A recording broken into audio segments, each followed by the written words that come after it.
All right, everybody, I'm back. I'm back. Today, I'm going to be doing something I do best. Yap, because who can't? All right, that's my talent right now. Today, I'm going to be talking about the average American school experience. Get ready, buckle up, have some chips or something, Lays, and we're going to dive right in. So, firstly, we got the cafeteria food. Depending on your school, it can be hit or miss. Let's be real. My school, luckily, my school has pretty decent cafeteria food most of the time, but sometimes it could have been not it. But my elementary school, I don't know who they had in charge of deciding what to feed us, but they needed to get court-martialed and tried for child endangerment because it was bad. They served us mystery meat chicken sandwiches, the normal stuff, mystery meat burgers. The pizza was mid, okay? The tomato sauce was way too watery. But the biggest thing that was disgusting to me was how many times I got expired milk served to me. I Especially during fourth and fifth grade. I don't know what happened after third grade, but almost every time, like at least 2 times in a week, they would serve me expired milk. That was like 2 months past their expiration date. Whoever was in charge of that school needs to be court-martialed again. And they also had these baked potatoes, which baked potatoes that weren't baked. Like, how do you have that? So it was just super nasty and disgusting. Now, if you have gone to a private school, your food is probably top tier cuisine. Heck, fast food restaurants may be giving you food at your school. I saw this one school on YouTube somewhere, and they were literally having Chick-fil-A. I was like, come on, how much is the school tuition? I want to be there, but um, that's school food in a nutshell at an American school. Mid, hit or miss. That's literally all I can say. Secondly, we have the bathrooms, mainly the boys' bathrooms. Like, it's impossible to go into a restroom with multiple boys and something stupid doesn't happen. That's literally impossible. If your school, multiple boys can go in the same restroom at one time without doing anything dumb, send me the address, please. I beg you. But usually, whenever at my schools, the schools I've been to, something stupid happens. You can get if you're one of the few times you have to use the toilets, like the actual toilets, not the urinals, at a school restroom. Oh, I feel bad for you because I've been there. They will harass you. For those kids who did that, why did you harass us, bro? Like, what's the point of harassing someone with a stomach ache and diarrhea in a school restroom, bro? Oh my gosh. Um, like they would bang on the stall doors, be like, "Hey, he using the stall." Something like that would get said, and they'll just harass you for the entire duration. At my old elementary school, there's something not right with those kids, bro. I'm not gonna get too descriptive because some of the stuff I saw was genuinely nasty, and those kids need to have a mental checkup. But I literally witnessed a kid stand back way too far from the urinal. The urinal divider, the privacy divider, wasn't even he was just standing out in the open. And I just witnessed him try and hit the urinal from from downtown. He tried pulling up from 3. Did he make it? No, he did not make it. He missed. He missed, and I just had to bear witness to that, and I never told anyone about it to this day. Like, I don't know how that kid wasn't in a separate sped class because I'm pretty sure he was genuinely acoustic. Okay, I'm pretty sure it was genuinely acoustic or something because some of the things he did were genuinely amazingly nasty. Like he would eat food off the floor, off the table. That's understandable. He would eat food and fluid off the floor. He'd constantly be sucking his thumb, even though we were like 10 years old. He was just kind of a weird person. Oh, don't get me started on what would be on the school restroom floor. Okay, girls, I don't know what your restroom is like. It's probably clean, top of the line. But in the boys' restroom, you have your average, illegal lemonade on the floor. In my old elementary school, Illegal chocolate was on the floor. One time I saw it on in a literally in a urinal. Them kids are nasty. Like a lot of these stories are gonna be from my elementary school because it was just so jarring to me how some of them kids acted. Um, yeah, it's just that's the usual stuff. You know, the legal lemonade on the floor. At my school I go to now it's just the legal lemonade part. But thank the Lord it isn't the other part I just told you about. Next we got the teachers, you know, the staff. The people are supposed to make sure you're all right and doing well. Now, usually most of these people are reasonable, but you sometimes just have those teachers who's like, how are you even hired here? Like, they should not have let you work with kids, okay? Because, okay, just FYI, for a lot of this video, a lot of these stories are gonna come from my elementary school days because, again, it was jarring how some people acted back then. Um, I had a teacher in fourth grade. He got so mad. He was my math and science teacher.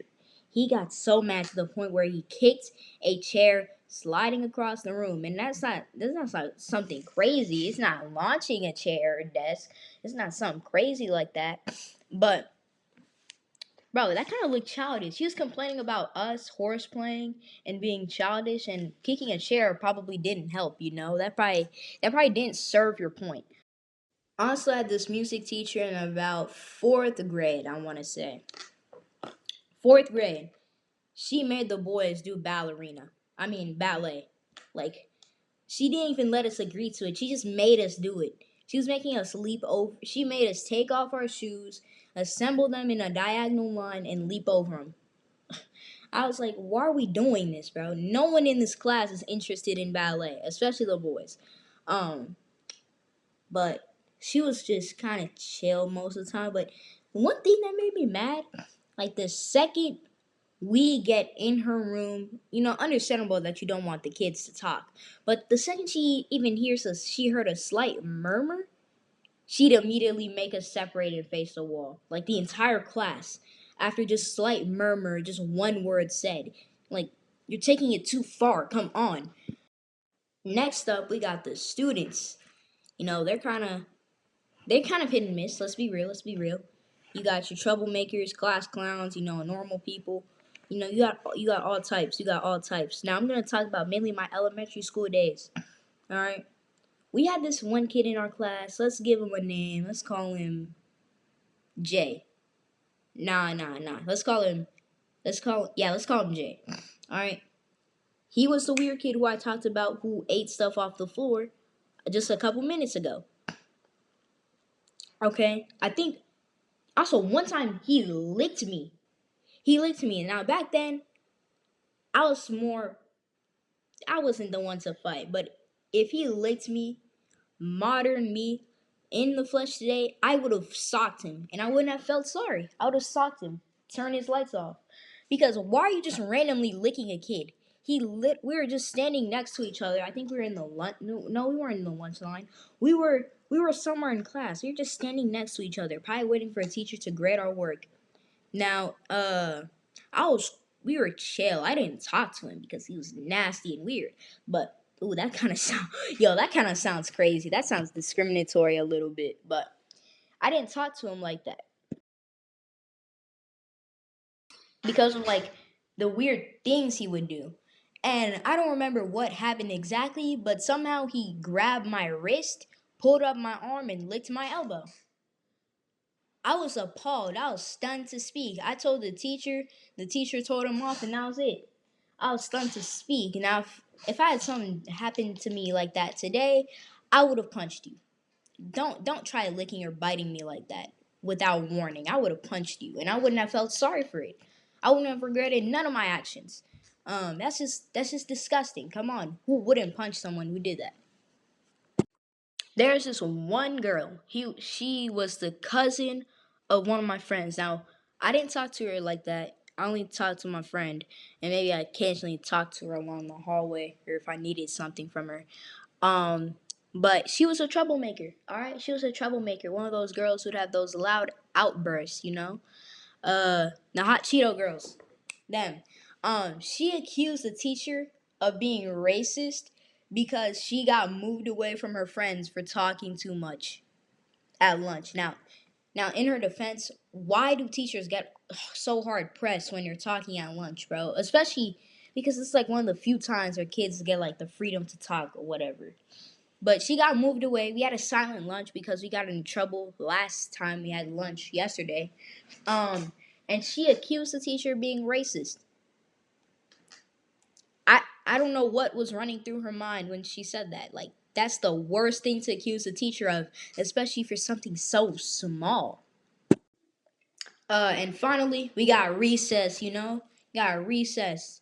All right, now I'm in middle school. We don't get recess. They don't even give us a proper break time. They just give us lunch and that's it. But back in elementary school, at recess, most of the time I was playing basketball. I wasn't good at it. Still not the greatest at it now, but I'm better.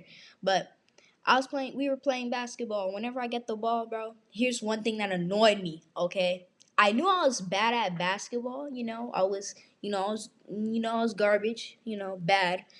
But please, don't immediately start calling for the ball the second I get it. The second someone likes me get it.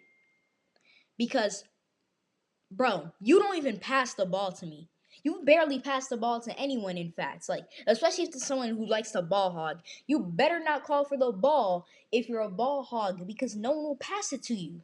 No one will pass it to you unless you're just like that. Okay? Like that's just something that genuinely annoys me because why are you calling for ball if you're a ball hog? But anyways, also a thing whenever I played recess sports, bro, my size, oh, that was an obstacle, okay? My size still kind of is an obstacle because, bro, some of these kids would tower over me, okay? I'd easily get knocked down because I was slightly underweight at the time. So I'd easily get knocked down and didn't have enough weight to keep me stable. But that wasn't really the problem when it came to basketball. That was the problem when he played stuff like football or moss. Now, if you don't know what moss is, it's where you got a QB who knows how to throw upwards, by the way. All right, he stands away from a group of people whose only goal is to catch or deflect the ball away from others. All right, and if they get the ball, they can be QB or they get like a point or something, depending on who you play with. Now, the problem is, I was a small kid, okay? Still kind of am. I was a small kid, so I almost never got to catch the ball because some of these kids would leap over me and I'd easily get knocked down. So I usually stayed slightly more further distance from the group or like further behind it to catch any like loose ball that I managed to catch. I wasn't a good thrower either. I didn't even know basic throwing form back then, but um now I can actually play moss. I'm still slightly shorter and less weighted down than some of the other kids I might play with, but it's not as bad now. And that's really it for now. I'll make a part two probably in the upcoming weeks. I'm trying to do more commentary content and not the bland commentary content on stuff like MSA and Darman. Trying to grow my channel. So have a good day. Bye.